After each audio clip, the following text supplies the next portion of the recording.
മക്കളെ നമ്മൾ ഈ വീഡിയോയിൽ ഡിസ്കസ് ചെയ്യുന്നത് അടുത്ത സർക്യൂട്ടിനെ പറ്റിയാണ്. നമ്മൾ കഴിഞ്ഞ വീഡിയോയിലാണെങ്കിൽ റെസിസ്റ്റീവ് സർക്യൂട്ട്, പ്യുവർ റെസിസ്റ്റീവ് സർക്യൂട്ടിനെ പറ്റി വളരെ ഭംഗിയായിട്ട് ചർച്ച ചെയ്തായിരുന്നു. അതിൻ്റെ 6 കോൺസെപ്റ്റുകൾ, ഈ പറയുന്ന 6 കോൺസെപ്റ്റുകൾ നമ്മൾ എന്ത് ചെയ്തു, അവിടെ ചർച്ച ചെയ്തു. നമ്മൾ അടുത്ത സർക്യൂട്ടാണ് എടുക്കാൻ പോണത്. അടുത്ത സർക്യൂട്ട് ഏതാണ്? Inductive circuit. സോ ഒരു പ്യുവർ ഇൻഡക്ടർ, ഒരു കമ്പി ചുറ്റാണെങ്കിൽ എടുക്കാൻ പോവാണ്. ആരെടുക്കാൻ പോവാണ്? ഒരു കമ്പി ചുറ്റ് എടുക്കാൻ പോവാണ്, ഇൻഡക്ടർ എടുക്കാൻ പോവുകയാണ്. മക്കളെ ഈ ഇൻഡക്ടറിനെ ആണെങ്കിൽ ഞാൻ AC സർക്യൂട്ടിലേക്ക് കൊടുക്കാൻ പോവുകയാണ്. ഞാൻ എന്ത് വോൾട്ടേജ് കൊടുക്കാൻ പോവുകയാണ്? ഞാൻ പറഞ്ഞു വോൾട്ടേജ് എല്ലാവർക്കും സെയിം ആണ്. എത്രയാണത്? V0 sin ωt ആണ്. എല്ലാവർക്കും വോൾട്ടേജ് എന്താ മക്കളെ? സെയിം ആണ്. ഇനി കറണ്ടിനെ വലിച്ചെടുക്കുന്ന ആരാണ്? ഈ ഇരിക്കുന്ന എലമെന്റ് ആണ്, ഈ ഇൻഡക്ടർ ആണ്. അവൻ ഇൻഡക്ടൻസ് ഉണ്ട്, അവനാണ് ആരെ വലിച്ചെടുക്കുന്നത്? നമ്മളുടെ കറണ്ടിനെ വലിച്ചെടുക്കുന്നത്. സോ സർക്യൂട്ടിൽ നമ്മൾ പ്രൊവൈഡ് ചെയ്യുന്നത് വോൾട്ടേജും സർക്യൂട്ട് വലിച്ചെടുക്കുന്നത് ആരാണ്? കറണ്ടുമാണ്. സോ സിമ്പിൾ ആയിട്ട് നമ്മൾ ഒന്നാമത്തെ സർക്യൂട്ട് ഡയഗ്രാം വരച്ചു. കണ്ടോടാ, സർക്യൂട്ട് ഡയഗ്രാം വരച്ചു. 2 എന്താണ്? വോൾട്ടേജിന്റെ ഇക്വേഷൻ എഴുതി. സിമ്പിൾ ആയിട്ട് വോൾട്ടേജിന്റെ ഇക്വേഷൻ എഴുതി. 3 ആരെ കണ്ടുപിടിക്കാൻ പോവുകയാണ്? ഫൈൻ കറണ്ട് ഇക്വേഷൻ, കറണ്ടിനെ കണ്ടുപിടിക്കാൻ പോവുകയാണ്. ഈ കറണ്ടിന്റെ വാല്യൂ കണ്ടുപിടിക്കാൻ പോവുകയാണ്. നമുക്ക് നോക്കാം എങ്ങനെയാണ് കറണ്ട് വാല്യൂ കണ്ടുപിടിക്കുന്നത്. നോക്കടാ, നമുക്കറിയാം ഒരു ഇൻഡക്ടറിനകത്ത് സെൽഫ് ഇൻഡക്ഷൻ ഉണ്ട് അല്ലേ? ഇൻഡക്ടറിൽ എന്തുണ്ട്? സെൽഫ് ഇൻഡക്ഷൻ ഉണ്ട്. ഓർക്കുന്നുണ്ടോ നിങ്ങൾ ആ ടേംസ്? സെൽഫ് ഇൻഡക്ഷൻ എന്ന് പറയുന്നത് എന്തായിരുന്നു? ഒരു ഇൻഡക്ടർ ഒരു കമ്പി ചുറ്റാണെങ്കിൽ എടുത്തു കഴിഞ്ഞാൽ ഇവനൊരു സ്വഭാവമുണ്ട്. ഇതിലൂടെയാണെങ്കിൽ കറണ്ട് വരികയാണ്. കറണ്ട് ചേഞ്ച് ചെയ്യുന്നതനുസരിച്ച് ചേഞ്ച് ഇൻ കറണ്ടിനെ ആര് ഒപ്പോസ് ചെയ്യും? ഇവിടെ ഉണ്ടാകുന്ന ഇൻഡ്യൂസ്ഡ് EMF ഒപ്പോസ് ചെയ്യും. ഈ ഒരു പ്രോപ്പർട്ടി വിളിക്കുന്ന പേരാണ്, ഇതാണ് സെൽഫ് ഇൻഡക്ഷൻ എന്ന് പറയുന്നത്. സോ ഇവിടെ ചേഞ്ച് ഇൻ കറണ്ട് കൂടിയോ കുറയോ ഒക്കെ ചെയ്യാം. ഇവിടെ കറണ്ടിന് ചേഞ്ച് ഉണ്ടെങ്കിൽ ഉറപ്പായി എന്ത് ചെയ്യും? ഇവിടെ ഇൻഡ്യൂസ്ഡ് EMF ഉണ്ടാകും. ഈ ഇൻഡ്യൂസ്ഡ് EMF ആരെ എതിർക്കും? ചേഞ്ച് ഇൻ കറണ്ടിനെ എതിർക്കും. ഇക്വേഷൻ എന്തായിരുന്നു? Induced EMF which is equal to -L di/dt. എന്താണ്? Rate of change in current. കറണ്ടിനുണ്ടാകുന്ന ചേഞ്ചിന്റെ റേറ്റ്. ഇവിടെ ആര് ചേഞ്ച് ചെയ്യും? കറണ്ടിന്റെ റേറ്റ്. ഓരോ സമയം അനുസരിച്ചും കറണ്ട് മാറുന്ന അനുസരിച്ച് ഇവിടെ എന്തുണ്ടാകും മക്കളെ? ഇൻഡ്യൂസ്ഡ് EMF ഉണ്ടാകും. ഈ ഇൻഡ്യൂസ്ഡ് EMF ഒപ്പോസ് ചെയ്യും. നെഗറ്റീവ് സൈൻ എന്തുകൊണ്ടാണ്? ഒപ്പോസ് ചെയ്യും. ആരെയാണ്? ആ ചേഞ്ച് ഇൻ കറണ്ടിനെ ഇൻഡ്യൂസ്ഡ് EMF ഒപ്പോസ് ചെയ്യും. സോ ഈ EMF ആരെ ഒപ്പോസ് ചെയ്യും? നിങ്ങൾ പറഞ്ഞേ, ഇൻഡ്യൂസ്ഡ് EMF ആരെ ഒപ്പോസ് ചെയ്യും? ഇവിടെ ഉണ്ടാവുന്ന ചേഞ്ച് ഇൻ കറണ്ടിനെ ഒപ്പോസ് ചെയ്യും. സോ കറണ്ടിനെ സംബന്ധിച്ചാണെങ്കിൽ ഇൻഡക്ടർ എന്ന് പറഞ്ഞാൽ വളരെ പ്രയാസമേറിയ പാതയാണ്. കാര്യം എന്ത് ചെയ്യും? ഇവിടെ ഒരു സാധനം ഉണ്ടാവും. എന്താ ഉണ്ടാവണേ? ഇൻഡ്യൂസ്ഡ് EMF ഉണ്ടാകും. ഈ ഇൻഡ്യൂസ്ഡ് EMF മൂലം ആര് തടയപ്പെടും? കറണ്ടിനെ തടയപ്പെടും. ഈ കാര്യം മനസ്സിലായോ? സോ ഇൻഡക്ടറിന്റെ കേസിലാണെങ്കിൽ, പറഞ്ഞ മക്കളെ, ഇൻഡക്ടറിന്റെ കേസിലാണെങ്കിൽ ആ കറണ്ടിന് സുഗമമായി കടന്നു വരാൻ കഴിയില്ല. കാരണം എന്താണ്? കറണ്ട് ഉറപ്പായിട്ട് ഇവിടെ ചേഞ്ച് ചെയ്യും. AC ആയതുകൊണ്ട് ഉറപ്പായിട്ടും കറണ്ട് ദിശ മാറിക്കൊണ്ടിരിക്കുകയാണ്. ഓരോ സമയത്തും അതിന്റെ വാല്യൂ മാറിക്കൊണ്ടിരിക്കുകയാണ്. അങ്ങനെ വാല്യൂ മാറിക്കഴിഞ്ഞാൽ, അവന്റെ രൂപം മാറിക്കഴിഞ്ഞാൽ, അവന്റെ ഡയറക്ഷൻ മാറിക്കഴിഞ്ഞാൽ, അവന്റെ മാഗ്നിറ്റ്യൂഡ് മാറിക്കഴിഞ്ഞാൽ ഇവിടെ ആര് പ്രത്യക്ഷപ്പെടും? ഇൻഡ്യൂസ്ഡ് EMF ഉണ്ടാവും. ഈ ഇൻഡ്യൂസ്ഡ് EMF എന്ത് ചെയ്യും? ഈ വരുന്ന കറണ്ടിന്റെ റൈസിനെ അല്ലെങ്കിൽ കറണ്ടിന്റെ ചേഞ്ചിനെ ഒപ്പോസ് ചെയ്യും. സോ കറണ്ടിനെ സംബന്ധിച്ചാണെങ്കിൽ ആര് നല്ലതല്ല? ഇൻഡക്ടറിലൂടെ കടന്നു പോകുന്ന അത്ര നല്ലതല്ല. കാരണം എന്ത് ചെയ്യും? ഈ ഇൻഡക്ടർ ആണെങ്കിൽ ഇൻഡ്യൂസ്ഡ് EMF ഉണ്ടാക്കും. ഈ ഇൻഡ്യൂസ്ഡ് EMF കറണ്ടിനെ തടയാൻ നോക്കും. ഓക്കെ ആണോ? ഈ ഒരു കോൺസെപ്റ്റ് മനസ്സിലായോ? ഇത് നമ്മൾ എവിടെ പഠിച്ചതാണ്? നമ്മൾ സെൽഫ് ഇൻഡക്ഷനിൽ കാര്യമെല്ലാം കേട്ടതാണ്. അതേ കോൺസെപ്റ്റ് നിങ്ങൾ മനസ്സിൽ വരണം. അതുകൊണ്ടാണ് ഞാൻ ഒന്നുകൂടെ പറഞ്ഞു തന്നത്. ഈ കാര്യം ഓർത്ത് വെച്ചിട്ടാണ് നമ്മൾ ബാക്കിയെല്ലാം പഠിക്കാൻ പോണത്. ഓക്കെ, സോ നമുക്ക് നോക്കാം, പഠിക്കാം. നമുക്ക് ബാക്കി കൊണ്ട് പഠിക്കാം. നമുക്ക് ഇത്രയും കാര്യം നമ്മളെ മനസ്സിലുണ്ട്. ഈ കാര്യം നമ്മൾ ഓർത്ത് വെച്ചുകൊണ്ടാണ് ബാക്കി നമ്മൾ പഠിക്കാൻ പോണത്. ഓക്കെ, സോ ഫൈൻഡ് കറണ്ടിനെ കണ്ടുപിടിക്കാൻ പോവാണ്. അപ്പൊ നമ്മൾ ഇൻഡക്ടറോട് ചോദിക്കും, ഇൻഡക്ടറെ കറണ്ടിന്റെ വാല്യൂ പറഞ്ഞതാടാ, നീ വലിച്ചെടുത്ത കറണ്ടിന്റെ വാല്യൂ പറഞ്ഞതാടാ. കാര്യം ആരാ കറണ്ടിനെ വലിച്ചെടുക്കുന്നേ? നിങ്ങൾ പറയും, സാർ ഇൻഡക്ടർ ആണ് കറണ്ടിനെ വലിച്ചെടുക്കുന്നത്. സോ ഇൻഡക്ടറോട് നമ്മൾ ചോദിക്കും, ഇൻഡക്ടറെ നീ വലിച്ചെടുത്ത കറണ്ടിന്റെ വാല്യൂ പറഞ്ഞതാ. അപ്പൊ ഇൻഡക്ടർ പറയും, ഞാൻ വലിച്ചെടുത്ത കറണ്ടിന്റെ വാല്യൂ ഇതാണ്. ഈ ഇക്വേഷൻ കണ്ടുപിടിക്കണം. which is equal to -L di/dt. ഇതായിരുന്നു എന്റെ ഇക്വേഷൻ. ഈ ഇക്വേഷൻ നിങ്ങൾക്ക് വേണമെങ്കിൽ ആരെ കണ്ടുപിടിക്കാം? കറണ്ടിനെ കണ്ടുപിടിക്കാം. അപ്പൊ ഞാൻ ചോദിക്കും, മക്കളെ ഇതെന്താടാ? ഇൻഡ്യൂസ്ഡ് EMF അല്ലേ? അത് നമുക്ക് വോൾട്ടേജ് പറഞ്ഞുകൂടെ മക്കളെ? സപ്ലൈ വോൾട്ടേജ് പറഞ്ഞുകൂടെ? AC വോൾട്ടേജ് പറഞ്ഞുകൂടെ? സോറി, AC വോൾട്ടേജ് എല്ലാവർക്കും ഒരുപോലെയാണ്. അങ്ങനെയെങ്കിൽ പറഞ്ഞേ വോൾട്ടേജ് എന്ന് പറയാം എന്താണത്? V എന്ന് പറയാം. So V which is equal to ഇങ്ങനെ പറയാം മക്കളെ, minus L D I by D T എന്ന് പറഞ്ഞുകൂടെ പറയാം. ഇ എം എഫിന് പകരം നമ്മൾ അവിടെയും പഠിച്ചാണ്, വോൾട്ടേജ് പഠിച്ചിട്ടുണ്ട്. V which is equal to minus L D I by D T. നമുക്കറിയാം വി എന്ന് പറയുന്നത് എന്താണ്, V zero sine omega T ആണ്. പിന്നെ minus L D I by D T ഉണ്ട്. നമുക്ക് ആരെ വേണം, ഡി ഐ വേണം.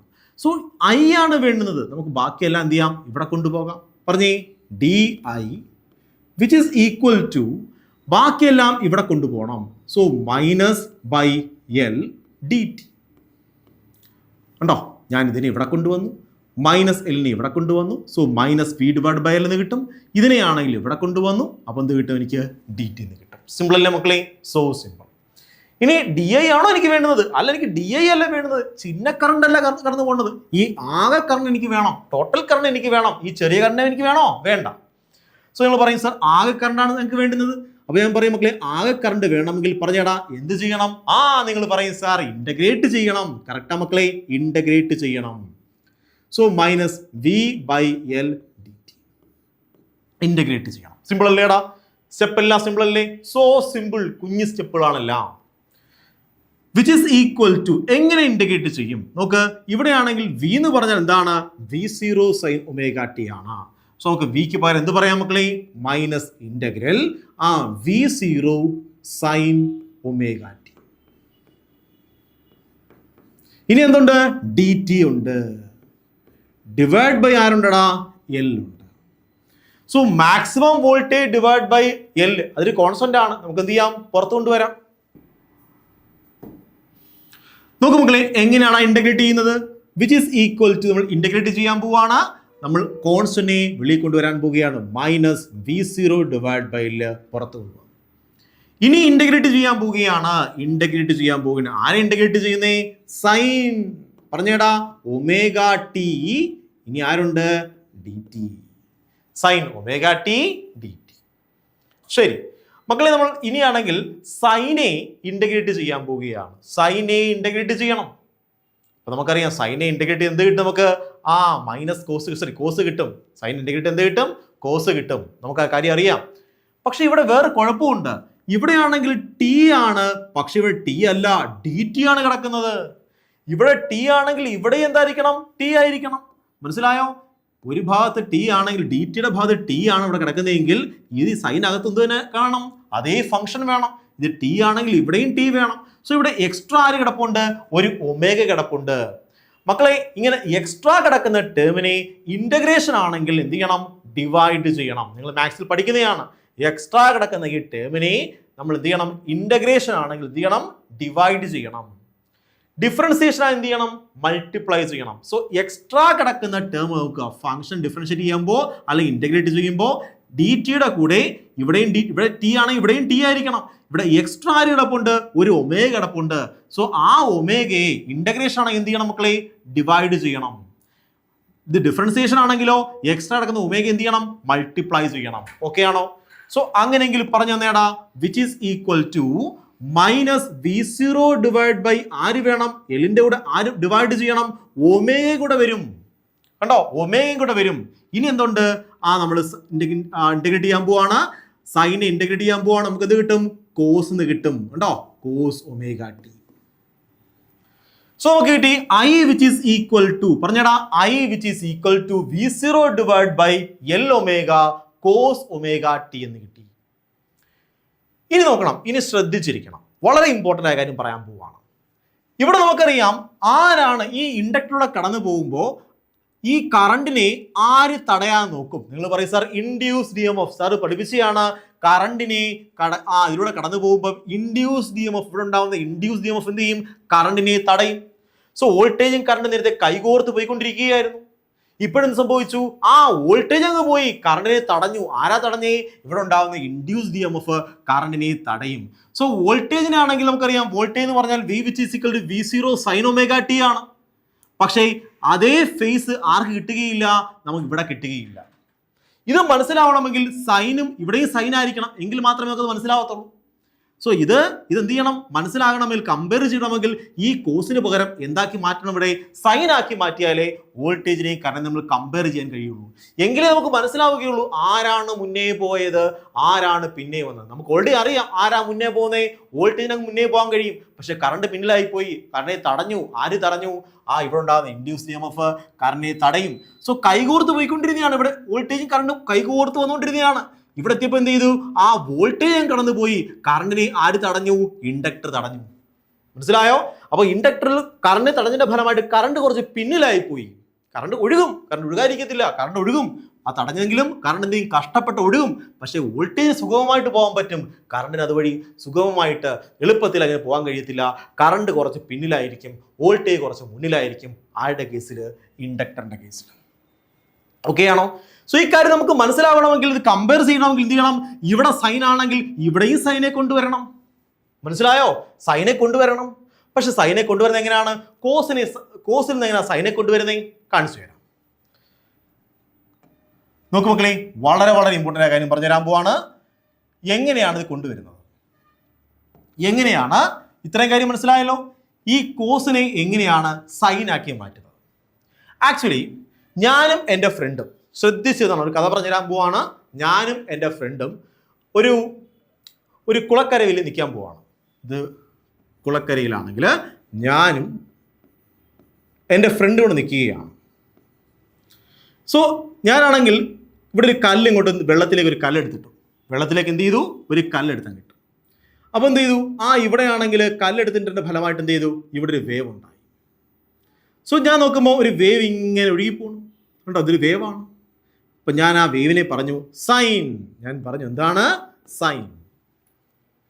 പക്ഷേ എൻ്റെ കൂട്ടുകാരൻ അത് നോക്കിക്കൊണ്ടിരുന്നതല്ല. എൻ്റെ കൂട്ടുകാരൻ അത് കണ്ടില്ല. എൻ്റെ കൂട്ടുകാരൻ ഇവിടം തൊട്ടാണ് അത് കാണുന്നത്. സോ ഇത്രയും അവൻ കണ്ടില്ല. കണ്ടോ? ഇത്രയും ഭാഗം അവൻ കണ്ടില്ല. എൻ്റെ കൂട്ടുകാരൻ ഇവിടം തൊട്ടാണ് കാണുന്നത്. അവൻ പറഞ്ഞു ഇത് സൈൻ അല്ല, ഇത് ആരുടെ ഗ്രാഫാണ്? വേണ്ടേ, ഇവിടെ ആണെങ്കിൽ ഞാൻ ഇവിടെ തൊട്ടാണ് കാണുന്നത്. ആദ്യമേ മാക്സിമം ആയി, പിന്നെ അത് നേരെ 0 ആയി, അങ്ങനെ പോകുന്ന ഗ്രാഫാണ്. സോ ഞാൻ ഇവിടെ തൊട്ടാണ് കണ്ടത്. ഇതെന്താണ്? കോസിൻ്റെ ആണെന്ന് അവൻ പറഞ്ഞ മക്കളെ, ഇത് ആരുടെ ഗ്രാഫാണ്? ആര് പറഞ്ഞാണ് ശരി? നിങ്ങൾ പറഞ്ഞു സാർ രണ്ടുപേരും പറഞ്ഞ് ശരിയാണ്. ഓരോ ആൾക്കാർ കാണുന്നതിൻ്റെ എവിടം തൊട്ടാണ് ആ വേവിനെ കണ്ടത്, അവിടെ തൊട്ടാണ് ഫംഗ്ഷൻ പറയുന്നത്. ശരിയാണോ? സോ എവിടം തൊട്ടാണ് ആ വേവിനെ, ഏത് ആംഗിൾ തൊട്ടാണ് നിങ്ങൾ അതിനെ കണ്ടത്, ഏത് ഇനിഷ്യൽ ഫേസ് മുതലാണ് നിങ്ങൾ അതിനെ കണ്ടത്, ഏത് ആംഗിൾ മുതലാണ് നിങ്ങൾ അതിനെ കണ്ടത്, അതിനെ അടിസ്ഥാനപ്പെടുത്തി ആര് മാറും? സൈൻ കോസായിട്ട് മാറും, കോസ് സൈനായിട്ട് മാറും. ആക്ച്വലി ഇത് രണ്ടും ഒന്ന് തന്നെയാണ്. സൈനും കോസും ഒരേ സാധനം തന്നെയാണ്. പക്ഷേ ആണെങ്കിൽ സൈൻ്റെ കൂടെയാണെങ്കിൽ സൈൻ്റെ കൂടെയാണെങ്കിൽ 90 കുറഞ്ഞാലോ അല്ലെങ്കിൽ 90 കൂടിയാലോ ഫംഗ്ഷൻ എന്ത് ചെയ്യും മക്കളെ? ചേഞ്ച് ചെയ്യും. സോ കോസിൻ്റെ കൂടെയാണെങ്കിൽ ഒരു 90 കുറച്ച് കഴിഞ്ഞാൽ സൈനായിട്ട് മാറും. കോസിൻ്റെ കൂടെ ആണെങ്കിൽ ശരിയാണോ? സൈനായിട്ട് മാറും. ഇവിടെയാണെങ്കിൽ എന്ത് ചെയ്യും? ഒരു 90 കൂട്ടിയാൽ എന്ത് ചെയ്യും? സൈനായിട്ട് മാറും. സോ ഇവിടെ സൈനെയും കോസിനെയും ആണെങ്കിൽ ബന്ധിപ്പിക്കുന്ന ഘടകം ഒരു 90ൻ്റെ വ്യത്യാസമാണ്. ഒരു 90 ആഡ് ചെയ്ത് കഴിഞ്ഞാലോ ഒരു 90 സബ്ട്രാക്ട് ചെയ്ത് കഴിഞ്ഞാലോ സൈനും കോസിനും അങ്ങോട്ടും ഇങ്ങോട്ടും ചേഞ്ച് ചെയ്യാൻ കഴിയും. ഈ കാര്യം മനസ്സിലായോ? അപ്പം ഞാൻ പറഞ്ഞു സൈനാണെന്ന് പറഞ്ഞു, എൻ്റെ കൂട്ടുകാരൻ പറഞ്ഞു അത് കോസാണെന്ന് പറഞ്ഞു. കാര്യം അവൻ 90 ഡിഗ്രി കണ്ടില്ല. അത് കഴിഞ്ഞിട്ടാണ് അവൻ നോക്കിയത്. മനസ്സിലായോ? അതുകൊണ്ടാണ് അവന് കോസ് തോന്നിയത്. ഇപ്പോൾ ഒരേ കാര്യം തന്നെയാണ്, സൈനും കോസും ഒരേ കാര്യം തന്നെയാണ്. അപ്പോൾ നമുക്ക് സൈൻ എന്ന ഫംഗ്ഷൻ കണ്ടു കഴിഞ്ഞാൽ തീർച്ചയായിട്ടും അതിനെ കോസിലേക്ക് മാറ്റാൻ കഴിയും. കോസ് എന്ന ഫംഗ്ഷൻ കണ്ടു കഴിഞ്ഞാൽ നമുക്ക് തീർച്ചയായിട്ടും എങ്ങോട്ടും മാറ്റാൻ കഴിയും? സൈനിലേക്കും കൺവേർട്ട് ചെയ്യാൻ കഴിയും. ശരി, ഞാൻ ഇവിടെ ആണെങ്കിൽ നമുക്ക് 2 ഓപ്ഷൻ ഉണ്ട്. കോസിനെ സൈനിലേക്ക് കൺവേർട്ട് ചെയ്യാൻ നിങ്ങളുടെ കയ്യിൽ 2 ഓപ്ഷൻ കാണും. നമുക്ക് 2 ഓപ്ഷൻ കിട്ടും. ഒന്നാമത്തെ ഓപ്ഷൻ ഒരു 90 ഡിഗ്രി ആഡ് ചെയ്യാം, അപ്പോൾ സൈനെ കിട്ടും. അപ്പോൾ 90 അല്ലെങ്കിൽ π/2 ആഡ് ചെയ്യാം, അല്ലെങ്കിൽ ഒരു π/2 എന്ത് ചെയ്യാൻ വരുന്നതും സബ്ട്രാക്ട് ചെയ്യാം, അപ്പോഴും സൈനെ കിട്ടും. മനസ്സിലായോ? സോ സൈനെ കോസിൽ നിന്ന് സൈനെ കിട്ടാൻ നമുക്ക് 2 മാർഗങ്ങളുണ്ട്. ഒന്നുകിൽ എന്ത് ചെയ്യണം? ഒരു π/2 ആഡ് ചെയ്യാം, അല്ലെങ്കിൽ എന്ത് ചെയ്യണം? ഒരു π/2 സബ്ട്രാക്ട് ചെയ്യാം. ഇത് രണ്ടായാണെങ്കിലും സംഭവിക്കും, ആ സൈൻ കോസായിട്ട് കൺവേർട്ട് ചെയ്യും. അതായത് നിങ്ങൾക്ക് ഇങ്ങനെ കിട്ടും, കോസ് ωt എന്ന് കണ്ടു കഴിഞ്ഞാൽ ആ കോസ് ωt ഇവിടെ എന്ത് ചെയ്യണം? ഒരു π/2 ആഡ് ചെയ്യാം, അപ്പോൾ നമുക്ക് എന്ത് കിട്ടും? സൈൻ എന്ന് കിട്ടും. സോ സൈൻ എന്ന് കിട്ടും. എങ്ങനെയാണ്? ആ ωt എങ്ങനെ എഴുതണം? +π/2 എന്ന് എഴുതണം. ഇവിടെ നിങ്ങൾക്ക് സൈൻ കിട്ടും. എന്ത് ചെയ്യണം? ωt π/2 minus ωt. എങ്ങനെ പറയാം? π/2 മൈനസ് ωt. തിരിച്ചു പറയാം. എന്ത് ചെയ്യണം? π/2 പ്ലസ് ഒമേഗ ടി, അല്ലെങ്കിലോ π/2 മൈനസ് ഒമേഗ ടി. സോ നിങ്ങൾക്ക് കോസിനൂടെ ആണെങ്കിൽ π/2 ആഡ് ചെയ്യുകയോ ഇവിടെ ഒരു π/2 സബ്ട്രാക്ട് ചെയ്ത് എന്ത് ചെയ്യും മക്കളെ, നമുക്ക് ആരെ കിട്ടും, ആ സൈനെ കിട്ടും. സോ കോസിനെ സൈനിലേക്ക് മാറ്റാൻ നമുക്ക് രണ്ട് മാർഗങ്ങളുണ്ട്. ഈ കാര്യം മനസ്സിലായോടാ? കോസിനെ സൈനിലേക്ക് മാറ്റാൻ നമുക്ക് രണ്ട് മാർഗങ്ങളുണ്ട്. ഒന്നാമത്തെ മാർഗം എന്താണ്? ഒന്നുകിൽ നിങ്ങൾക്ക് π/2 ആഡ് ചെയ്യാം, രണ്ടാമത്തെ മാർഗം എന്താണ്? ഒരു π/2 സബ്ട്രാക്ട് ചെയ്യാം. ഈ രണ്ട് മാർഗങ്ങൾ നിങ്ങൾ ഏത് സ്വീകരിച്ചാലും നിങ്ങൾക്ക് സൈനെ കിട്ടും. പക്ഷെ ഇനിയാണെങ്കിൽ ലോജിക് അപ്ലൈ ചെയ്യണം. ലോജിക് എന്താണ്? എനിക്കറിയാം voltage equation V which is equal to V0 sin omega t ആണ്. ഇതാണ് വോൾട്ടേജിന്റെ ഫേസ്. എനിക്ക് ഈ ഫേസിനേക്കാളും കുറവായിരിക്കണം കറണ്ട്. നമുക്ക് പ്രാക്ടിക്കലി നമുക്ക് മനസ്സിലായതാണ് ആര് പിന്നിലാണ്, കറണ്ട് പിന്നിലായിരിക്കും ഉറപ്പായിട്ടും. മനസ്സിലാവുന്നുണ്ടോ? കാരണം എന്താണ്? ഇൻഡ്യൂസ് DMF കറണ്ടിനെ തടയും. അതിന്റെ ഫലമായിട്ട് കറണ്ട് കുറച്ച് പിന്നിലായിരിക്കും, വോൾട്ടേജ് കുറച്ച് മുന്നിലായിരിക്കും. ഈ കാര്യം നമുക്കറിയാം. അപ്പൊ ഈ കാര്യം അറിഞ്ഞു വെച്ചുകൊണ്ട് നമ്മൾ എന്ത് ചെയ്യണം? ഇത് ഉപയോഗിക്കണമെങ്കിൽ പറഞ്ഞേ, നിങ്ങളാണെങ്കിൽ π/2 കൂട്ടി വെക്കാൻ നോക്കുമോ? ഇത് ഒമേഗ ടി ഉള്ളൂ, ഇത് π/2 കൂട്ടി വെക്കാൻ നോക്കുമോ കറണ്ട് എഴുതുമ്പോൾ? അതോ കുറച്ച് വെക്കാൻ നോക്കുമോ? നിങ്ങൾ പറയും സാർ കുറച്ച് വെക്കാൻ നോക്കും, കാരണം നമുക്കറിയാം ഓൾറെഡി കുറവാണെന്നറിയാം, ഇവൻ കുറച്ച് പിന്നിലാണെന്നറിയാം, നമ്മൾ കൂട്ടി വെക്കാൻ നോക്കുമോ? ഇല്ല. സോ നമ്മൾ എന്ത് മനഃപൂർവ്വം ചൂസ് ചെയ്യും? ഇവരെ നമ്മൾ മനഃപൂർവ്വം ചൂസ് ചെയ്യും. എന്തുകൊണ്ടാണ് ചൂസ് ചെയ്യുന്നേ? എന്തുകൊണ്ടാണ് ചൂസ് ചെയ്യുന്നേ? നമുക്ക് ഓൾറെഡി അറിയാം എന്താണ്, ആ കറണ്ട് കുറച്ച് പിന്നിലായിരിക്കും, നമുക്കറിയാം. അതുകൊണ്ട് നമ്മൾ എന്ത് ചെയ്യും? നമ്മൾ മനഃപൂർവ്വമാണ് ചെയ്യുന്നത്. I which is equal to minus V0 divided by L omega. മനഃപൂർവ്വം സൈനെ ഈ കോസിനെ സൈനിലേക്ക് മാറ്റാൻ നോക്കുകയാണ്. എന്ത് ചെയ്യും മക്കളെ? ആ സൈനിലേക്ക് മാറ്റണമെങ്കിൽ നമ്മൾ മനഃപൂർവ്വം ഇത് ചൂസ് ചെയ്യത്തില്ല, ഇത് ചൂസ് ചെയ്യും. കാരണം എന്താണ്? നമുക്കറിയാം ഇവിടെ കറണ്ട് എന്താണ്, ലാഗ് ചെയ്യുന്നുണ്ട്, കറണ്ട് പിന്നിലാവുന്നുണ്ട്, നമുക്ക് മനസ്സിലായി. സോ ദ വോൾട്ടേജ് ആണ് ഡിവൈഡ് ബൈ എന്തോ which is equal to current. അതെന്താടാ? വോൾട്ടേജ് നമുക്ക് ഈ മൈനസ് അകത്തേക്ക് കൊണ്ടുപോകാം. ഈ മൈനസ് വേണമെങ്കിൽ അകത്തേക്ക് കൊണ്ടുപോകാം. പറഞ്ഞേ, V0 സൈൻ ഈ മൈനസ് അകത്തേക്ക് കൊണ്ടുവരുമ്പോൾ ഒമേഗ ടി മൈനസ് π/2 എന്ന് വരും. സോ ഡിവൈഡ് ബൈ എന്തുണ്ട്? L omega. സോ വോൾട്ടേജ് ആണ് ഡിവൈഡ് ബൈ എന്തോ ഉണ്ടോ, നമുക്ക് അറിയത്തില്ല. L omega which is equal to എന്താണ്? കറണ്ട്. സാധാരണ നമുക്കറിയാം വോൾട്ടേജ് ഡിവൈഡ് ബൈ റെസിസ്റ്റൻസ് ആണ് എന്ന് പറയുന്നത് കറണ്ട് ആണ്. സോ ഇത് ആക്ച്വലി എന്തായിരിക്കണം? റെസിസ്റ്റൻസ് ആയിരിക്കണം. എന്തായിരിക്കണം? റെസിസ്റ്റൻസ്. ഇത് റെസിസ്റ്റൻസ് ആയിരിക്കണം. ശരിയാണോ? So resistance that which offered by ആരാണ്? A pure inductor in AC circuit. ഇൻഡക്ടറിൽ AC കൊടുക്കുന്ന റെസിസ്റ്റൻസിനെ വിളിക്കുന്ന പേരാണ്, ഇതിന് മറ്റൊരു പേരുണ്ട്, ഇൻഡക്റ്റീവ്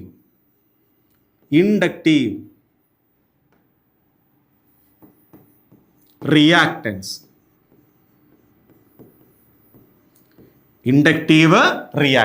സോ എന്താണ് ഇൻഡക്റ്റീവ് റിയാക്ടൻസ് എന്ന് പറയുന്നത്? So inductive reactance is the resistance that an inductor offer in AC circuit. എഴുതി വെച്ചോ മക്കളെ, inductive reactance is the resistance. ഇത് റെസിസ്റ്റൻസ് ആണ്. ഇപ്പൊ L ഒമേഗ എന്ന് പറയുന്നത് എന്താണ്? അതിന്റെ യൂണിറ്റ് പറഞ്ഞു തന്നെ, അതിന്റെ യൂണിറ്റ് ഓം ആണ്. യൂണിറ്റ് എന്താണ്? ഓം ആണ്. റെസിസ്റ്റൻസ് ആണ്.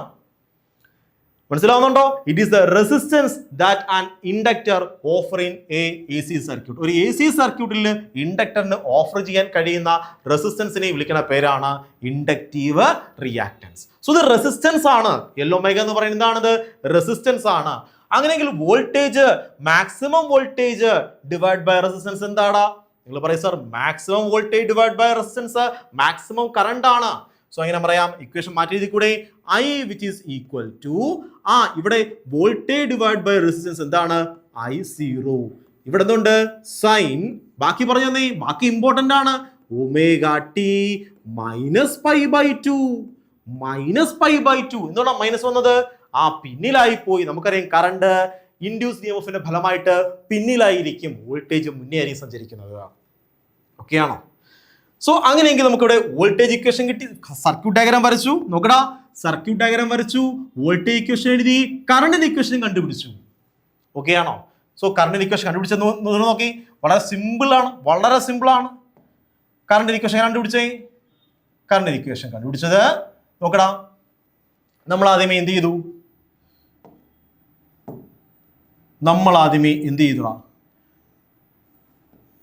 വളരെ സിമ്പിൾ സ്റ്റെപ്പിലാണ് എടുത്തത്. നോക്ക്, വളരെ സിമ്പിൾ സ്റ്റെപ്പിലാണ് എഴുതിയത്. നമുക്കറിയാം v which is equal to -L di/dt. അതിൽ നിന്നും I കണ്ടുപിടിച്ചു, അതിനകത്ത് വിന്റെ വാല്യൂ ഇട്ട് കൊടുത്തു, നമ്മൾ എന്ത് ചെയ്തു? ഇന്റഗ്രേറ്റ് ചെയ്ത് നമ്മൾ ആരെ കിട്ടി? കറണ്ടിനെ കിട്ടി. സോ കറണ്ട് കിട്ടുമ്പോൾ ഇങ്ങനെയാണ് കിട്ടുന്നത്. നമ്മൾ ഇതിനെ എന്ത് ചെയ്യണം? സൈൻ്റെ ഫോമാറ്റിലേക്ക് മാറ്റുമ്പോൾ ശ്രദ്ധിക്കണം, ഈ കാര്യം ഓർത്തിരിക്കണം. എന്താണ്? സൈൻ്റെ ഫോമാറ്റിലേക്ക് മാറ്റുമ്പോൾ നമ്മുടെ മനസ്സിൽ കാരണം, സർ കോസിനെ സൈനിലേക്ക് മാറ്റാൻ നമ്മുടെ കയ്യിൽ 2 മാർഗങ്ങളുണ്ട്. കോസിനെ സൈൻ്റെ ഫോമിലേക്ക് മാറ്റാൻ നമുക്ക് 2 മാർഗങ്ങളുണ്ട്. ഇതൊക്കെയാണ്. ഫസ്റ്റ് മാർഗം എന്താണ്? ഒന്ന് π/2 ആഡ് ചെയ്യാം, അപ്പോൾ സൈൻ കിട്ടും. സോ ഇതിൻ്റെ കൂടെ π/2 ആഡ് ചെയ്യുമ്പോൾ സൈൻ കിട്ടും. ഇതിലൂടെ π/2 സബ്ട്രാക്ട് ചെയ്യും, അപ്പോഴും എന്ത് കിട്ടും? π/2 നിന്ന് സബ്ട്രാക്ട് ചെയ്യും, അപ്പോൾ നമുക്ക് എന്ത് കിട്ടും? സൈൻ കിട്ടും.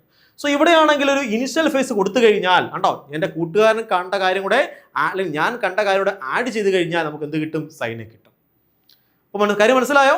സോ എനിക്കാണെങ്കിൽ ഈ കോസിനെ സൈനിലേക്ക് മാറ്റാൻ 2 മാർഗങ്ങളുണ്ട്. ഒന്ന് π/2 സബ്ട്രാക്ട് ചെയ്യാം, അല്ലെങ്കിൽ π/2 ആഡ് ചെയ്യാം. ഞാൻ സബ്ട്രാക്ട് ചെയ്യുന്ന മാർഗമാണ് സെലക്ട് ചെയ്യുന്നത്. മനഃപൂർവ്വം സെലക്ട് ചെയ്യുകയാണ്. എന്തുകൊണ്ടാണ്? എനിക്കറിയാം കറണ്ട് എന്ന് പറഞ്ഞാൽ പിന്നിലാണെന്ന് അറിയാം. പിന്നെ എന്തിനാണ് ഞാൻ ഇതിനെ സെലക്ട് ചെയ്യുന്നത്? സോ ഞാൻ മനഃപൂർവ്വം ഇതിനെ സെലക്ട് ചെയ്തതിന്റെ ഫലമായിട്ട് എനിക്ക് കിട്ടി ആ ω_t - π/2. ഈ മൈനസ് അകത്തേക്ക് കൊണ്ടുപോയി കഴിഞ്ഞാലാണ് നമുക്ക് ഇത് കിട്ടുന്നത്. കണ്ടോ, മൈനസ് അകത്തേക്ക് കൊണ്ടുപോകുമ്പോൾ നമുക്ക് തലതിരിഞ്ഞ് വരും, ω_t - π/2 എന്ന് കിട്ടും. ഇനിയാണെങ്കിൽ എന്താണിത്? റെസിസ്റ്റൻസ് ആണ്. ഇൻഡക്ടർ ഓഫ് ദ റെസിസ്റ്റൻസ് ആണ്. സോ നമുക്ക് കിട്ടി I which is equal to I0. ഇത് I0 ആയി മാറി. പിന്നെ ആരാണ്? Sign ω_t - π/2. ഓക്കെ ആണോ മക്കളെ? സോ നമുക്ക് ഇതിൽ നിന്നും മറ്റൊരു കാര്യം മനസ്സിലായി. സിമ്പിളായിട്ട് നമുക്ക് മറ്റൊരു കാര്യം മനസ്സിലായി. എന്താണ് നമുക്ക് മനസ്സിലായ കാര്യം? എന്താണ്? ഇങ്ങോട്ട് മാറ്റിയെഴുതാം. നമുക്ക് മനസ്സിലായ കാര്യം എന്താണ്? ഒന്ന്, the opposition offered by an inductor. നോക്ക്, XL inductive reactance. Inductive reactance എന്താണ്? L⍵ എന്താണ്? നമുക്ക് ഈ ഇൻഡക്റ്റീവ് റിയാക്ടൻസ് നമുക്ക് ചെല്ലപ്പേൽ എക്സൽ എന്ന് വിളിക്കാറുണ്ട് കേട്ടോ. എക്സൽ എന്താണ്? It is the opposition offered by an inductor to flow of alternative current AC in an inductive reactance is called inductive reactance. അതായത് ഇങ്ങനെ പറഞ്ഞാലും മതി, it is the resistance that an inductor offer in AC circuit. ഇൻഡക്ടറിന് AC സർക്യൂട്ടിന് കൊടുക്കാൻ കഴിയുന്ന റെസിസ്റ്റൻസിനെ വിളിക്കുന്ന പേരാണ് XL, ഇൻഡക്റ്റീവ് റിയാക്ടൻസ്. അതിന്റെ ഇക്വേഷൻ എന്താണ്? L⍵. മക്കളെ ഈ ω എന്ന് പറഞ്ഞു കഴിഞ്ഞാൽ എന്താണ്? 2πf ആണ്. സോ നമുക്ക് ഇങ്ങനെയും പറയാം, L × 2πf എന്നും പറയാം. എന്താണ്? ഇൻഡക്ടറിന്റെ റെസിസ്റ്റൻസ് ആണ്. ഫ്രീക്വൻസി കൂടുന്നതനുസരിച്ച് റെസിസ്റ്റൻസും കൂടിക്കൊണ്ടിരിക്കും. സോ അങ്ങനെ ഈ പറഞ്ഞു തന്നേ, ഇവിടെയാണെങ്കിൽ ഇൻഡക്ടർ ഉണ്ട്, L ആണ് അതിൻ്റെ വാല്യൂ. ഇവിടെയാണെങ്കിൽ ഞാൻ AC കൊടുക്കാൻ പോവുകയാണ്. ഒരു 100 വോൾട്ട് 50 ഹെർട്സ് കൊടുത്തു. ഇവിടെ ഒരു ബൾബുണ്ട്, ഇത് B1 എന്ന ബൾബാണ്. ഇവിടെ വേറൊരു ഇൻഡക്ടർ ഉണ്ട്, സെയിം ഇൻഡക്ടൻസ് ആണ്, L ആണ്. ഞാൻ ഇവിടെ കൊടുക്കുന്നു സെയിം വോൾട്ടേജ്, 100 വോൾട്ടേജ് കൊടുക്കുന്നു. പക്ഷേ ഇവിടെ കൊടുക്കുന്ന ഫ്രീക്വൻസിയാണ് 20 ഹെർട്സ്. ഫ്രീക്വൻസി കുറച്ച് കൊടുത്തു. സെയിം ബൾബ് വെച്ചു, ഇവിടെ B2 എന്ന ബൾബ് വെച്ചു. പറഞ്ഞു ഈ മക്കളെ, ഏത് ബൾബാണ് കൂടുതൽ പ്രകാശിക്കുന്നത്? ബ്രൈറ്റ്നസ് ഏത് ബൾബിൻ്റെയാണ് കൂടുതൽ? നിങ്ങൾ പറയും സർ സിമ്പിൾ. ഇവിടെയാണെങ്കിൽ ഇൻഡക്ടറിന്റെ റെസിസ്റ്റൻസ് നോക്ക്, ഫ്രീക്വൻസി കൂടുന്നതനുസരിച്ച് ഇൻഡക്ടറിന്റെ റെസിസ്റ്റൻസ് കൂടും. സോ ഇവിടെ ഫ്രീക്വൻസി കൂടുതലാണ്. അതിന്റെ ഫലമായിട്ട് ഇവന്റെ റെസിസ്റ്റൻസ് ആയ XL കൂടുതലായിരിക്കും അല്ലേ? XL ഇൻഡക്റ്റീവ് റിയാക്ടൻസിന്റെ ചെല്ലപ്പേരെന്താണ്? XL എന്നാണ്. സോ XL ഇവന്റെ റെസിസ്റ്റൻസ് ആയ ഇൻഡക്റ്റീവ് റിയാക്ടൻസ് കൂടുതലായിരിക്കും. ഇൻഡക്റ്റീവ് റിയാക്ടൻസ് കൂടുതലാണെങ്കിൽ ഇവൻ കൂടുതൽ വോൾട്ടേജ് എന്ത് ചെയ്യും മക്കളെ? നഷ്ടപ്പെടുത്തും. ഇവിടെ റെസിസ്റ്റൻസ് കൂടുതലാണ്, കുറച്ച് കറണ്ട് മാത്രമേ ഇങ്ങോട്ട് പോവുകയുള്ളൂ. പ്രകാശം കുറവായിരിക്കും, ബ്രൈറ്റ്നസ് കുറവായിരിക്കും. പക്ഷെ ഇവിടെയാണെങ്കിൽ ഫ്രീക്വൻസി കുറവാണ്. സോ അതിന്റെ മീനിങ് എന്താണ്? XL കുറവായിരിക്കും. ഫ്രീക്വൻസി കുറഞ്ഞു കഴിഞ്ഞാൽ XL കുറവായിരിക്കും. റെസിസ്റ്റൻസ് കുറവാണ്, കൂടുതൽ കറണ്ട് കടന്നു പോകും. വലിയ കറണ്ട് കടന്നു പോകും. മനസ്സിലാവുന്നുണ്ടോ? വലിയ കറണ്ട് കടന്നു പോകുന്നതിന്റെ ഫലമായിട്ട് ഇവൻ എന്ത് ചെയ്യും? നല്ല ബ്രൈറ്റ്നസ് എന്തായിരിക്കും മക്കളെ? കൂടുതലായിരിക്കും. സോ വലിയ ബ്രൈറ്റ്നസ്സിൽ എന്ത് ചെയ്യും മക്കളെ? ഇത് കത്തും. ഓക്കെ ആണോ? സോ ഫ്രീക്വൻസി മാറുന്നതനുസരിച്ച് ആര് മാറും? ഇൻഡക്ടറിന്റെ റെസിസ്റ്റൻസ് മാറും. ഈ കാര്യം മനസ്സിലായോടാ? സിമ്പിൾ അല്ലേ? So simple concept. ശരി, നോക്കൂ മക്കളെ, അടുത്ത കാര്യം ഇമ്പോർട്ടൻ്റ് ആണ്, ശ്രദ്ധിച്ചിരിക്കുക. സോ ഒരു ഇൻഡക്ടർ എടുത്തു കഴിഞ്ഞാൽ ഇൻഡക്ടറിൽ നമുക്ക് എന്തൊക്കെ പഠിച്ചായിരുന്നു? സർക്യൂട്ട് ഡയഗ്രാം പഠിച്ചു. ഒന്നാമത്തെ നമ്മൾ പഠിക്കേണ്ടത് എന്താണ്? Circuit diagram. പറഞ്ഞ ഈ സർക്യൂട്ട് ഡയഗ്രാം വരച്ച് നമ്മൾ സിമ്പിൾ സാർ ഇതാണ് ഇൻഡക്ടറിന്റെ സർക്യൂട്ട് ഡയഗ്രാം. വലിച്ചെടുത്ത കറണ്ട് I ആണ്. കൊടുത്ത voltage V which is equal to V0 sin omega t ആണ്. ഓക്കെ ആണോ? ശരി. ഇൻഡക്ടർ റെസിസ്റ്റൻസ് എത്രയാണ്? XL ആണ് ഇതിന്റെ റെസിസ്റ്റൻസ്. ഇത്രയും കാര്യം മനസ്സിലായോ? ശരി. ഇനി കറണ്ടിന്റെ ഇക്വേഷൻ എന്താണ്? I which is equal to I0 sin omega t minus pi by 2. So current എന്ത് ചെയ്യുന്നുണ്ട്? പിന്നിലാണ്. എത്ര പിന്നിലാണ്? 90 ഡിഗ്രി പൈ ബൈ 2 എന്താണ്? പിന്നിലാണ്. അപ്പൊ ഇങ്ങനെ പറഞ്ഞൂടെ, current lag by pi by 2 phase. അല്ലെ ഇങ്ങനെയും പറയാം, വോൾട്ടേജ് മുന്നിലെന്നും പറഞ്ഞൂടെ, voltage lead by pi by 2 phase എന്ന് പറഞ്ഞാൽ angle, phase. Voltage pi by 2 മുന്നിലാന്ന് പറയാം, അല്ലെങ്കിൽ കറണ്ട് പൈ ബൈ 2 പിന്നിലാന്നും പറയാം. ഓക്കെ ആണോ? സോ ഇവിടെ ആരാണ്, ഏത് സൂചിയാണ് മുന്നേ പോകുന്നത്? നമുക്കറിയാം രണ്ട് സൂചികളുണ്ട്, ഫേസർ ഉണ്ട് അല്ലേ? ഫേസർ എന്ന് എന്താണ്? റൊട്ടേറ്റിംഗ് വെക്ടർ ആണ് ഫേസർ എന്ന് പറയാം. നമ്മൾ തൊട്ട് മുന്നേയുള്ള വീട്ടിൽ പഠിച്ചതാണ് എന്താണ് ഫേസർ എന്നൊക്കെ വളരെ ഭംഗിയായിട്ടാണ് പറഞ്ഞു തന്നിട്ടുണ്ട്. അപ്പോൾ അത് കണ്ടു വന്ന ആൾക്കാരായിരിക്കും നിങ്ങൾ. അപ്പോൾ നിങ്ങൾക്ക് അറിയാം എന്താണ് ഫേസർ എന്നറിയാം, റൊട്ടേറ്റ് ചെയ്യുന്ന വെക്ടറാണ്. ശരിയാണോ? സോ ഇവിടുത്തെ ഫേസറിൽ ആരാണ് മുന്നേ പോണത്? നിങ്ങൾ പറയും സാർ വോൾട്ടേജ് മുന്നേ പോകും, വോൾട്ടേജ് വലിയ സൂചി മുന്നേ പോകും, വോൾട്ടേജ് മുന്നേ പോകും. ചിന്ന സൂചി കറണ്ട് എന്തായിരിക്കും? പിന്നിലായിരിക്കും. ഇത് കറങ്ങിക്കൊണ്ടിങ്ങനെ ഇരിക്കുകയാണ്. സോ ഇങ്ങനെ കറങ്ങിക്കൊണ്ടിരിക്കുകയാണ്. ആര് മുന്നിലാണ്? വോൾട്ടേജ് മുന്നിലും കറണ്ട് എന്തിലാണ്? പിന്നിലാണ്. ഇങ്ങനെ കറങ്ങി പോയിക്കൊണ്ടിരിക്കുകയാണ്. കണ്ടോ? വോൾട്ടേജ് മുന്നിലാണ്, കറണ്ട് പിന്നിലാണ്. ഇടയിലുള്ള ആംഗിൾ എത്രയാണ്? ഫേസ് ഡിഫറൻസ് എത്രയാണ്? ഫേസ് ഡിഫറൻസ് എത്രയാണ്? ഫൈന്റെ വാല്യൂ എത്രയാടാ? നിങ്ങൾ പറയും സാർ പൈ ബൈ 2 ആണ് ഫേസ് ഡിഫറൻസ് അല്ലേ? പൈ ബൈ 2 90 ഡിഗ്രി ആണ്. നമുക്ക് വോൾട്ടേജിന്റെ ഇക്വേഷൻ ഇതാണ്. ഇതിൽ നിന്ന് എത്ര കുറവാണ്? പൈ ബൈ 2 കുറവാണ്. സോ ഡിഫറൻസ് എത്രയാണ്? ഡിഫറൻസ് എത്രയാണ്? ഇതിനേക്കാളും പൈ ബൈ 2 കുറവാണ്. സോ ഡിഫറൻസ് പൈ ബൈ 2 ആണ്. സോ ഡിഫറൻസ് എത്രയാണ്? ഫേസ് ഡിഫറൻസ് എത്രയാണ്? പൈ ബൈ 2 ആണ്. സോ വോൾട്ടേജിന്റെ ഫേസറും കറണ്ടിന്റെ ഫേസറും നമ്മൾ ഉണ്ടാക്കുന്ന ആംഗിൾ എത്രയാണ്? പൈ ബൈ 2 ആണ്. ഫേസ് ഡിഫറൻസ് ആണ് അത് പൈ ബൈ 2 ആണ്. പല രീതിയിലും പറയാം ഈ കാര്യം. ഓക്കെ ആണോ? ശരി. നോക്കൂ മക്കളെ, ഇവിടെ നമ്മൾക്കാണെങ്കിൽ നമ്മുടെ NCERT ടെക്സ്റ്റിലാണെങ്കിൽ ഫേസ് ഡയഗ്രാം വരച്ചിരിക്കുന്നത് ഇങ്ങനെയാണ്. അപ്പൊ നമുക്ക് അങ്ങനെ വരച്ച് നോക്കാം. ഫേസ് ഡയഗ്രാം വരയ്ക്കുന്നത് എങ്ങനെയാണ്? ഇങ്ങനെയാണ്. മാറ്റി വരച്ചു തരാം. ഫേസ് ഡയഗ്രാം വരയ്ക്കുന്നത് ഇങ്ങനെയാണ്.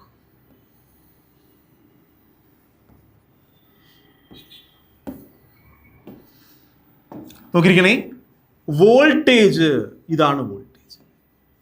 വോൾട്ടേജ് എക്സ് ആക്സിസിൽ നിന്നും എത്ര ആംഗിൾ മാറി നിൽക്കുന്നേ? ഇത് എക്സ് ആക്സിസ് ആണ്. ഈ എക്സ് ആക്സിൽ നിന്നും വോൾട്ടേജ് മാറ്റി വരച്ചു തരാം. എത്ര ആംഗിൾ മാറി നിൽക്കുന്നേ? Omega T. കാര്യം വോൾട്ടേജ് ഇക്വേഷൻ എന്താണ്? V which is equal to V0 sin omega t എന്നാണ്. ആംഗിൾ എത്രയാണ് മക്കളെ? ഒമേഗ ടി ആണ് ആംഗിൾ. കണ്ടോ? എക്സ് ആക്സിസ് ഉണ്ടാക്കുന്ന ആംഗിൾ എത്രയാണ്? ഒമേഗ ടി ആണ്. ഇനിയാണെങ്കിൽ കറണ്ടിന്റെ ഫേസിൽ വരയ്ക്കാൻ പോവാണ്. കറണ്ട്. സോ കറണ്ട് ആണെങ്കിൽ നമ്മൾ വരയ്ക്കുമ്പോൾ ഇങ്ങനെ വരയ്ക്കണം. ഇവയ്ക്ക് ഇടയുള്ള ആംഗിൾ എത്രയാണ്? Pi by 2. So current equation ചെയ്തേ, current which is equal to I0 sine omega ടിന്റെ കൂടെ എത്ര കുറയണം? പൈ ബൈ 2 കുറയണം. സോ ഇവിടുന്ന് ഇവിടം വരെ എത്രയാണ്? ഒമേഗ 2 ആണ് ഇല്ലേ? ഒമേഗ ടി ആണ്. എത്രയാണ്? ഒമേഗ ടി ആണ്. അതിൽ നിന്ന് 90 കുറയുമ്പോൾ എത്ര കിട്ടും? ഇത് കിട്ടത്തില്ലേ മക്കളെ? ഇത് കിട്ടും. സോ കറണ്ട് കിട്ടും. ഇത് കറണ്ടാണ്. കറണ്ട് വിച്ച് ഈസ് ഈക്വൽ എങ്ങനെയാണ്? ആംഗിൾ പറഞ്ഞു തന്നേ. ആംഗിൾ എത്രയാണ്? Omega T minus pi by 2 ആണ്. കേട്ടോ? പൈ ബൈ 2 കുറവാണ്. ഇവയ്ക്ക് ഇടയിൽ എത്ര ആംഗിൾ എത്രയുണ്ട്? 90 ഡിഗ്രി അല്ലെങ്കിൽ പൈ ബൈ 2 ഉണ്ട്. സോ വോൾട്ടേജ് വലുതും കറണ്ട് ചെറുതുമാണ്. വോൾട്ടേജ് ഇങ്ങനെ മുന്നേ പോവുകയാണ്, കറണ്ട് പിന്നിലെ വരികയാണ്. ഇവയ്ക്കുള്ള ആംഗിൾ എത്രയാണ്? സോ ഇതാണ് പൈ ബൈ 2. സോ ഇതിനെ വിളിക്കുന്ന പേരാണ് phasor diagram. So phasor diagram മനസ്സിലായി മക്കളെ? സിമ്പിൾ അല്ലേടാ? So simple, ലോജിക്കലാണ്. ഓക്കെ ആണോ? ഒന്നും കാണാൻ പഠിക്കേണ്ട ആവശ്യമില്ല ഇവിടെ. ഇനി എന്തുകൊണ്ടാണ് കറണ്ട് പിന്നിലായി പോയത്? When A C voltage apply in an inductor അല്ലെങ്കിൽ the inductor opposes the change in current. ഇതാണ് ഇമ്പോർട്ടന്റ് കാര്യം. എന്താണ്? ഇൻഡക്ടർ എന്ത് ചെയ്യും? ചേഞ്ച് ഇൻ കറണ്ടിനെ ഒപ്പോസ് ചെയ്യും. ആര് മൂലം? ലെൻസസ് ലോ മൂലമാണെങ്കിൽ, സെൽഫ് ഇൻഡക്ഷൻ മൂലമാണെങ്കിൽ, EMF മൂലമാണെങ്കിൽ നമ്മൾ എന്ത് ചെയ്യും? റൈസ് ഇൻ കറണ്ടിനെ അല്ലെങ്കിൽ ചേഞ്ച് ഇൻ കറണ്ടിനെ ഒപ്പോസ് ചെയ്യും. അതിന്റെ ഫലമായിട്ട് കറണ്ട് പിന്നിലായി പോകും. സോ കറണ്ട് പിന്നിലല്ലേടാ, കറണ്ട് പിന്നിലാണ്. ഓക്കെ ആണോ? ഇത്രയും കാര്യം മനസ്സിലായോ? സിമ്പിൾ അല്ലേ മക്കളെ?